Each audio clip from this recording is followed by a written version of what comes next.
Dan cara berinvestasinya adalah yang kita lakukan bukan jual beli saham, tetapi setiap bulan kita beli melalui reksadana. Itu yang coba kita fasilitasi di Halovina. Jadi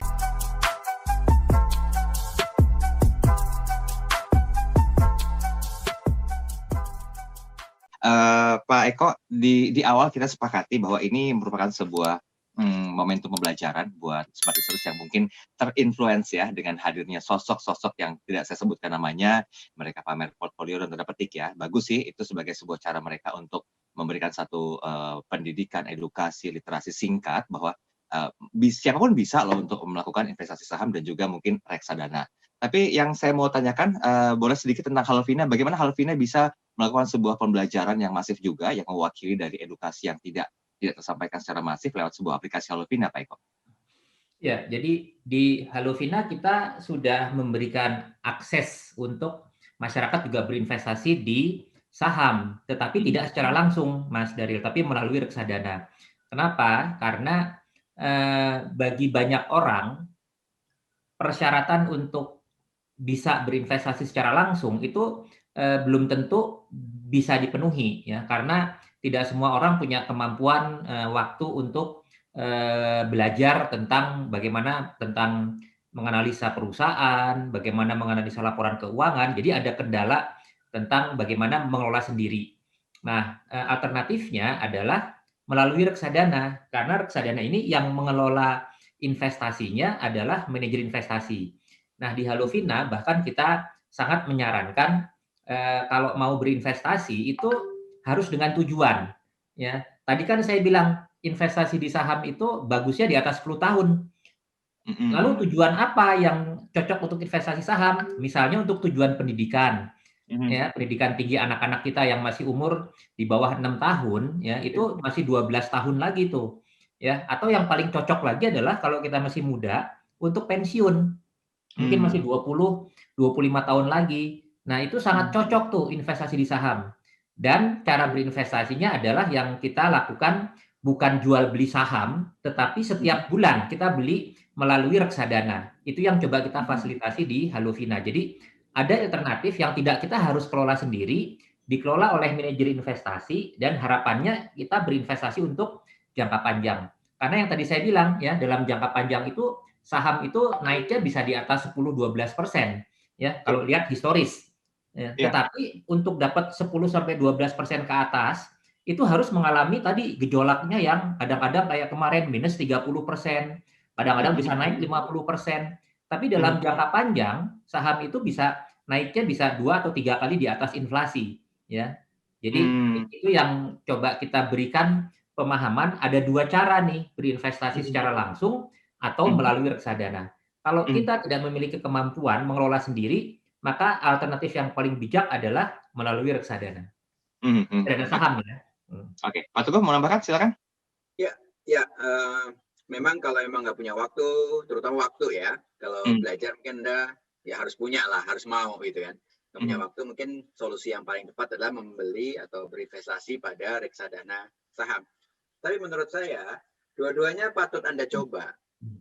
Jadi, maksud saya begini, ketika Anda sudah berinvestasi ke saham langsung, jangan juga tinggalkan reksadana saham. Gitu kan, reksadana saham. Saya pikir dua-duanya itu penting. Ketika suatu saat Anda nggak punya waktu atau keahlian Anda masih Anda perlu asah terus gitu kan. Sementara reksadana ini dikelola oleh profesional. Meskipun Anda nggak bisa ngambil momentum karena reksadana itu diambil momentumnya oleh manajer investasi yang melakukan pembelian, penjualan kan manajer investasinya langsung. Kita hanya lihat pergerakan harga atau aset kita itu per hari doang. Artinya pagi ini kita tahu tuh aset kita kemarin gitu kan, jadi agak ada delay gitu kan. Nah, sementara saham kan real time, pada saat itu harganya berapa Anda mau melakukan jual atau beli gitu. Nah, saran saya sih dua-duanya nggak bisa ditinggalin. Mungkin awal reksadana saham dulu, oke. Tapi ketika Anda sudah tertarik, misalkan Anda menikmati, bisa memahami reksadana, membeli investasi langsung ke saham, jangan reksadana sahamnya ditinggalin. Jadi dua-duanya jalan. Kalau mau investasi langsung, kayak Pak Teguh bilang, ya kita bisa memilih perusahaan-perusahaan yang kita kenal, ya, yang ada produk-produknya di rumah kita, gitu ya. Dan perusahaannya adalah perusahaan besar yang sudah lama sekali ya, dan kita masih percaya bahwa perusahaan itu masih akan ada ya. Nah, jadi kita bisa memulai dengan sederhana membeli perusahaan yang kita mengerti ya. Nah, nanti kita bisa tanya-tanya juga ya. Sekarang ini online sekuritas menyediakan transaksi secara online. Terus mereka juga bikin WA group untuk berdiskusi ya. Menurut saya nyemplung aja dulu, tapi dengan dana yang kecil. Jadi kalaupun nanti rugi-rugi, ya anggap aja itu sebagai biaya sekolah gitu ya. Kan sekarang belajarnya gratis tuh, ikut WA group, ya dapat ilmu dari internet. Nah, kita harus terjun karena kalau nggak terjun itu akan nggak bakalan berinvestasi terus gitu karena takut terus gitu. Jadi bahkan Mas Daryl, bahkan Mas Daryl, perusahaan-perusahaan sekuritas kalau kita buka akun di sana ada training gratis.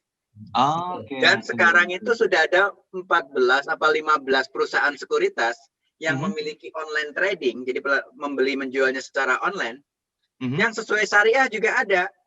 Gitu.